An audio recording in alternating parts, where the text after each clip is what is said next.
Thank you so much for staying with us here on iBrand Day Break. We're moving to the major conversation for this morning. Criticisms yesterday greeted the high number of delegates Nigeria sent to the ongoing conference of the parties, COP28 Climate Summit in Dubai, United Arab Emirates, at a time of austerity that the federal government was urging the citizenry to make more sacrifices. However, the federal government yesterday said it was not footing the bills of the 1,411 delegates as COP28 records put Nigeria's official figure at 590 and the other 821 as overflow participants.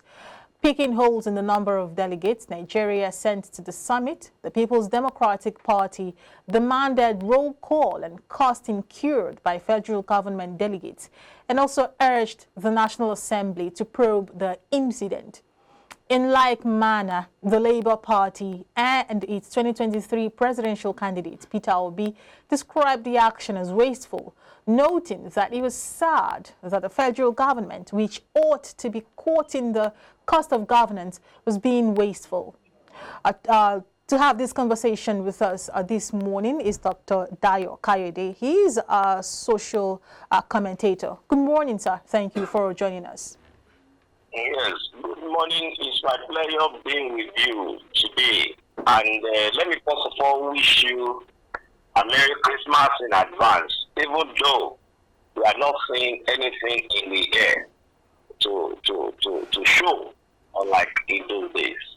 All right, let's get into it. Peter Obi, urged the Nigerian president to compete with China when it comes to production and not in size of contingents to events.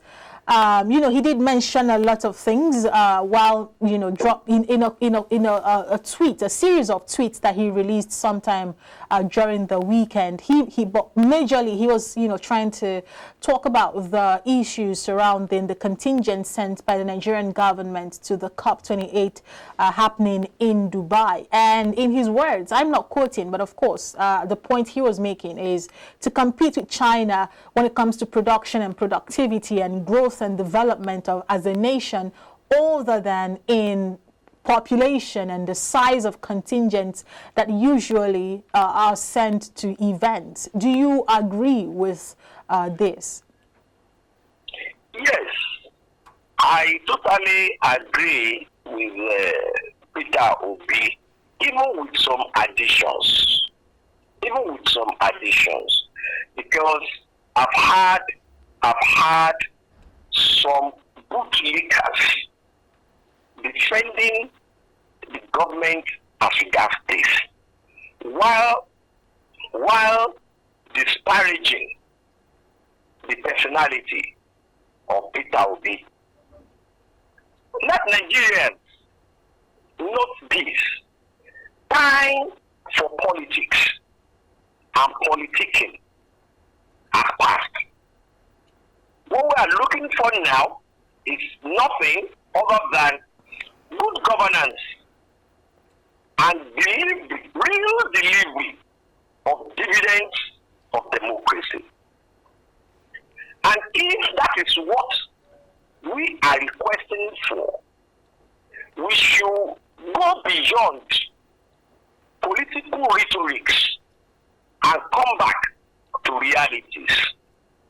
Realities in terms of what are the needs of the people that willingly submitted their sovereignty to this particular government. Is it in terms of showcasing our energy to the world, or ensuring that Nigerians live as they are supposed to live? That is giving them normal living standard. Is it about damage control here and there as regards misrule, or giving Nigerians education, good roads, health facility, and all others. Now, there have been various figures being dished out by government in this damage control. While some of them there are saying it's 411 contingents, some are saying 422, and some are saying 500 plus. No matter, let's even say 400. Do we need that? I also had somebody from Wasteful saying, yes, we need that because of our status. What is our status? What is our status? Are we supposed to showcase our status to the world, or showcase it to Nigerians towards meaningful standard of living?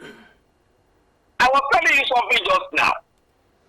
As regards the Yuletide season that we are in, go to the market and find out how much a chicken is being sold for now.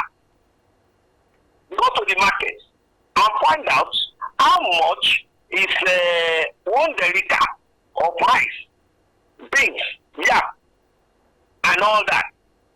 Are people living the way they're supposed to live? Are Nigerians existing like citizens that have government? A government that has people's needs, demands on their mind? Imagine. I don't know whether you heard about this court ruling, was it yesterday also? As regards Metawali, former governor of Safarabi, that went away with how many vehicles, exotic vehicles, in his compound. Government vehicles went away with it. Are we out? Are we out to be spending money anyhow? Okay, let's not assume you went with 400. 400, I'm saying, contingents. Can you calculate how much money that will cost in terms of flight ticket, in terms of even securing the visas for those people, accommodation, feeding, then extra code that will be given? Why can't we use three quarter of this money for our development? And the companies have gone for. Is it that if you don't go with such a contingent, you still will not be able to get information that you're supposed to get, or not being able to sign the contract you're supposed to sign? Now, the government has been basking on the euphoria of signing contracts with Germany as regards power supply.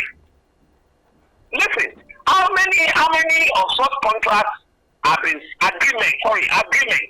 have been signed in the past? How many? What have we gotten to show for it? What? All right, I think we should stop all these politicizing attitude of governance. We should eschew away from what I call idiocy of governance. Let us get our priorities right. All right, Doctor. Overhead as a nation. Your submission has been taken. Now let's look at the issue critically. As important as this event might be, it's a 13-day event, of course, and of course more expensive than the UNGA. As much as it is important, the German Chancellor also cancelled that visit. So it means that they are giving reasons that due to budget crisis, which was the reason why they couldn't make that visit. But of course, as important as it may be to us as Nigerians, we live in a time where, as it were, the nation is bleeding economically. We are broke, as it were. In fact, some few weeks back, the NSC, in the person of Nuhu Ribado, claimed that Tinubu inherited, an empty treasury. Where did the money to the tune of 880 million, according to Newsday, emanate from to be able to cater for this budget? Now, are you also aware that Nigeria has been borrowing in recent times? Are you also aware about how much Nigeria is going to borrow to finance the present budget? What I'm saying in essence is this. Even though the NSA, Nuhu Ribadu, had said that, as some other governors, as some other bootlickers said it, that the past administration left an empty treasury. Now imagine all that money now being spent there that were borrowed. Will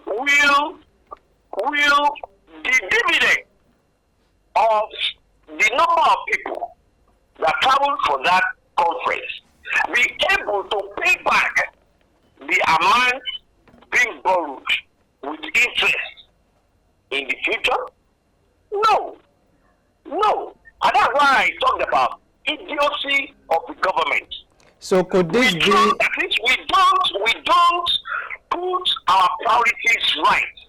So could this be that the borrowing... We go for things that are highly, I'm using the word highly, unnecessary for us. Doctor, look at them. Doctor, where do you place this borrowing? Is it based on consumption? Could this visit be termed as consumption or for infrastructure? I don't understand. Please clarify. All the borrowings we have been engaged with. Tell me, can you come up with an analysis of the number of infrastructures that have been built with them? So could this be another consumption? We have been borrowing to put in the private pocket of people. Nothing more. And when you even put this money in private pockets, this money were never invested in Nigeria, rather outside the country. And then we'll not be going out to be begging people to come to Nigeria to come and invest. You think they will come? They will only attend to you because of diplomatic relations that you have. And they will tell you so many things that you want to hear. But at the end of the day, you cannot force them. You cannot force them to come and institute the agreement they might have signed with you. Because you know when they bring in this money, there is no way they will recoup it back. Look at the issue of standard profits of foreign companies, especially the airlines. You think the whole world are not seeing? You think they are not hearing? You think they will not take action? Now let's go deeper into real issues. We're talking about climate change, and Nigerians have been reacting as at yesterday as regards the statement made by Tinubu. He was talking about how much government efforts is being made to provide cooking gas. Is that in sequence with what is being discussed about as at that particular event, or is he talking about something different? Because Nigerians are saying that his speech is not coherent. Oh, what's your view about that?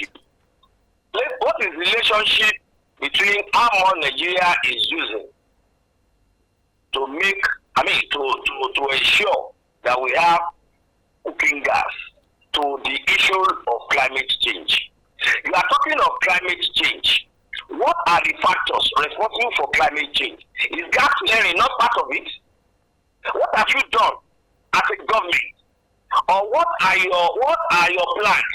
What are the action plans you have put in place to reducing this? Right. You say you have been investing in how to make cooking gas available to the people. Tell me how. Of recent, somebody was talking sheepishly that the prices of cooking gas reason no, because foreign companies like Chevron are involved in exportation of our cooking gas. Meanwhile, down the line of that conference, of that is released too, it was now telling us that, listen, these cooking gas are being imported and the prices are being affected by rate of dollar. So tell me, where is the relationship between those two statements?